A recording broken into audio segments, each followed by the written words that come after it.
Good morning. आप सभी का स्वागत है आपके अपने यूट्यूब चैनल शिक्षा मेला पर। और मैं हूं नमन कुमार। आज के इस वीडियो में हम लोग देखेंगे 9वीं कक्षा के अध्याय 1। 9वीं कक्षा के अध्याय 1 में संख्या पद्धति से संबंधित और संख्या पद्धति का कुछ परिचय को जानेंगे। उसके बाद हम लोग बढ़ेंगे आगे। इस वीडियो भाग 1 में हम संख्या पद्धति के बारे में उसका कुछ परिचय को अच्छी तरह जान लेते हैं। हम लोगों ने संख्या के बारे में पिछली कक्षाओं से ही पढ़ते आ रहे हैं और शायद आप लोगों को याद भी होगा जो सारी संख्याएं बोर्ड पर लिखी हुई है इनको तरह तरह के बक्सों से सजा दिया गया है। अब हम लोग कंफ्यूज हो जाएंगे कि ये संख्याओं के लिए इतना बक्से क्यों बनाए गए हैं, इतने सारणी क्यों बनाए गए हैं। तो मैं इस सारणी को समझाऊंगा और यह सारणी से हम लोग कैसे छोटे छोटे प्रश्नों को आसानी से हल कर लेंगे मैं बताऊंगा। तो आइए सबसे पहले जान लेते हैं संख्या पद्धति का परिचय। हम लोग जानते हैं कि संख्याएं कई प्रकार की होती हैं, उसको अलग अलग श्रेणी में अलग अलग रखा जाता है।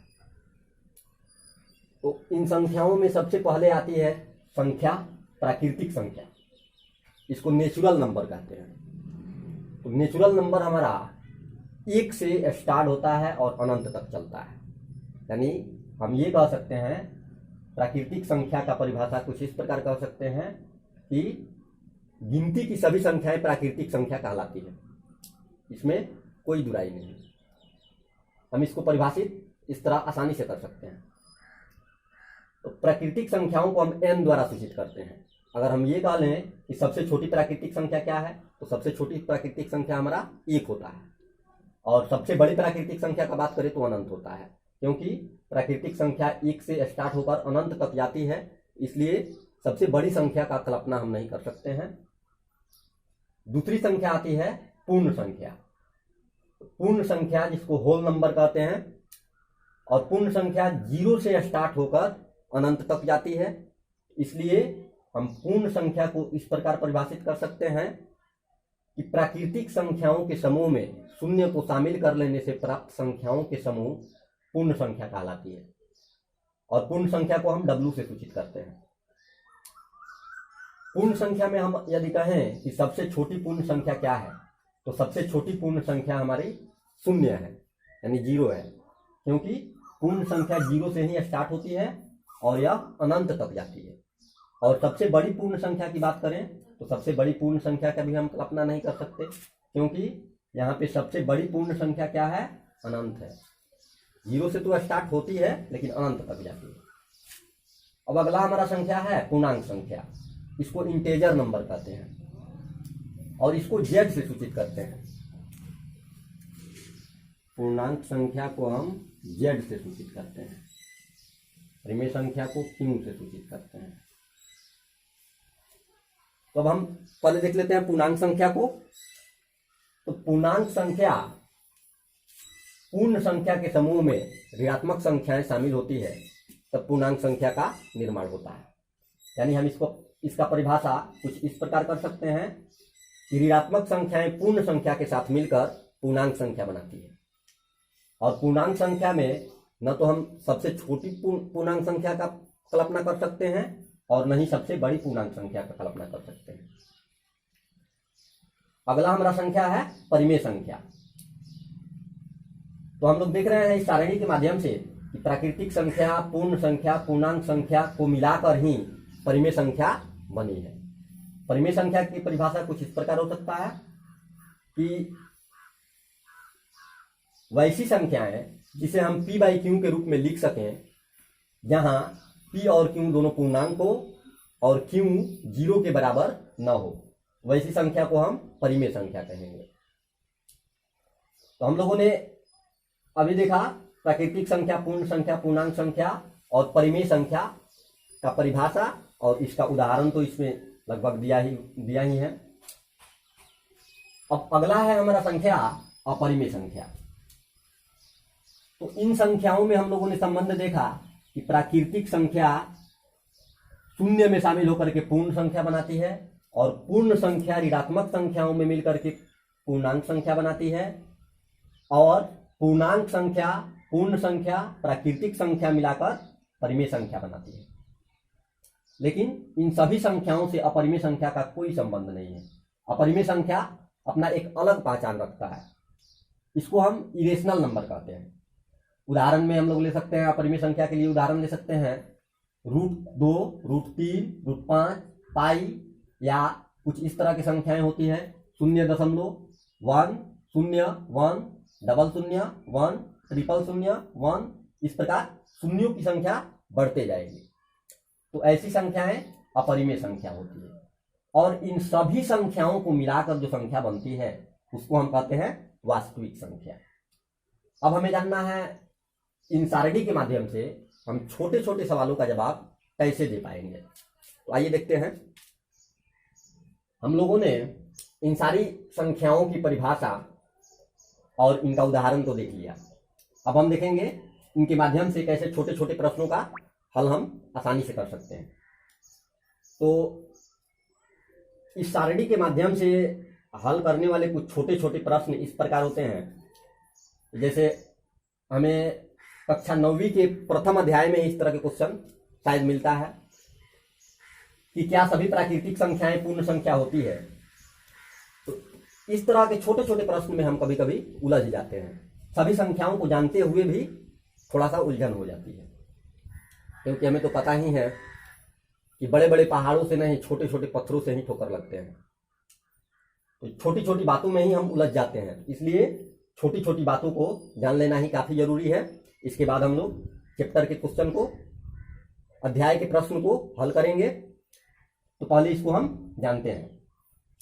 यदि हमें इस प्रकार की प्रश्न मिलता है कि क्या सभी प्राकृतिक संख्या पूर्ण संख्या होती है, क्या सभी पूर्णांक परिमेय संख्या होता है, तो हम सबसे पहले इस सारणी के माध्यम से देखेंगे। यदि ऊपर से नीचे की तरफ संख्याएं बढ़ते हुए आ रही है तो उसका जवाब हाँ में होगा। यदि नीचे से ऊपर की ओर जा रही है तो उसका जवाब नहीं में होगा। जैसे क्या सभी प्राकृतिक संख्या पूर्ण संख्या होती है, तो इसका जवाब होगा हाँ। क्या सभी पूर्णांक संख्या परिमेय संख्या होती है, इसका भी जवाब होगा हाँ। क्योंकि हम यहाँ पे ये भी देख रहे हैं ये प्राकृतिक संख्या का जो सारणी है, टेबल है, ये पूर्ण संख्या के अंदर है। तो जो जिसके अंदर में है वो संख्याएं है, यानी कि सभी प्राकृतिक संख्या पूर्णांक संख्या भी है। ठीक है, क्योंकि ऊपर से नीचे की ओर हम लोग आ रहे हैं। और यहीं हम लोग जब नीचे से ऊपर की ओर चलेंगे, क्या सभी परिमेय संख्याएं पूर्णांक संख्या होती है, तो नहीं होती है। क्योंकि यहाँ पे देख लीजिए कि परिमेय संख्याओं का जो सारणी है वह बड़ा है। परिमेय संख्याओं के सारणी पूर्णांक संख्या के सारणी के अंदर नहीं है। तो जो सारणी जिस संख्या के अंदर है वो संख्याएं कहलाएगी, और जो बाहर है वो नहीं कहलाएगी। अब हम जानते हैं कि इन सभी संख्याओं में परिमेय संख्या, अपरिमेय संख्या इन सभी संख्याओं से अलग है। तो ये बताता है कि इन सभी संख्याओं से इसका कोई रिश्ता नहीं है। अगर हम कहते हैं कि क्या सभी प्राकृतिक संख्या अपरिमेय संख्या होती है, तो नहीं होती है। क्या सभी अपरिमेय संख्या पूर्णांक संख्या होती है, नहीं होती है। ठीक है, इतना तो हम लोग बड़ी आसानी से जान चुके हैं। और भी बहुत प्रश्न है इसमें, जैसे एक वास्तविक संख्या भी इसमें है, तो इसके लिए भी हम लोग जानेंगे। तो चलिए जान लेते हैं वास्तविक संख्या के बारे में भी। वास्तविक संख्या परिमेय संख्या और अपरिमेय संख्या के समूह को वास्तविक संख्या कहा जाता है। यानी वास्तविक संख्या का परिभाषा ही यही है कि परिमेय संख्या और अपरिमेय संख्या के समूह को हम वास्तविक संख्या कहते हैं। इसको रियल नंबर भी बोलते हैं। तो अब हम वास्तविक संख्या से इन संख्याओं का तुलना करते हैं। तो हम जितना भी संख्या लेते हैं वो सारी संख्याएं वास्तविक संख्या है।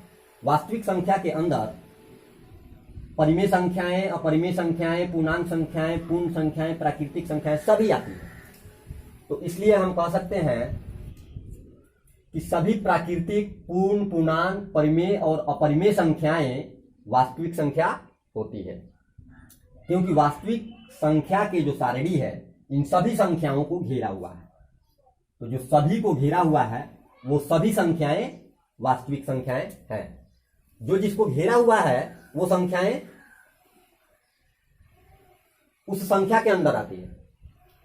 जैसे प्राकृतिक संख्या को पूर्ण संख्या घेरा है, तो सभी प्राकृतिक संख्या पूर्ण संख्या है। प्राकृतिक संख्या को पूर्णांक संख्या भी घेरा हुआ है। यहाँ पे इसका टेबल जो है यहाँ है और प्राकृतिक संख्या का टेबल इतना है। तो पूर्णांक संख्या के टेबल के अंदर में है प्राकृतिक संख्या का टेबल। तो इसलिए सभी प्राकृतिक संख्या पूर्णांक संख्या भी है, सभी प्राकृतिक संख्या परिमेय संख्या भी है। यानी हम ऊपर से जैसे जैसे नीचे आएंगे हमारी सब संख्याएं उन संख्या के अंडर में है, इसलिए वो संख्याएं सत्य है और ऐसे कथन हमारा सत्य होगा। लेकिन जैसे हम नीचे से ऊपर की ओर चलेंगे तो हमारा असत्य होने लगेगा, सारा कथन असत्य होने लगेगा। क्योंकि सभी परिमेय संख्याएं पूर्णांक संख्या होती है, नहीं होती है। सभी परिमेय संख्याएं पूर्ण संख्याएं होती है, नहीं होती है। सभी परिमेय संख्याएं प्राकृतिक संख्या होती है, नहीं होती है। लेकिन यही जब हम ऊपर से आएंगे, सभी प्राकृतिक संख्या पूर्ण संख्या होती है, बिल्कुल। प्राकृतिक संख्या पूर्णांक संख्या होती है, एकदम होती है। सभी प्राकृतिक संख्या परिमेय संख्या होती है, एकदम होती है। इस प्रकार हम ऊपर से किसी भी संख्या को ले सकते हैं, ऊपर से नीचे की ओर अगर डालेंगे यहां भी ले सकते हैं। क्या सभी पूर्ण संख्या और परिमेय संख्या होती है? हाँ, होती है। सभी पूर्णांक संख्या परिमेय संख्या होती है, होती है।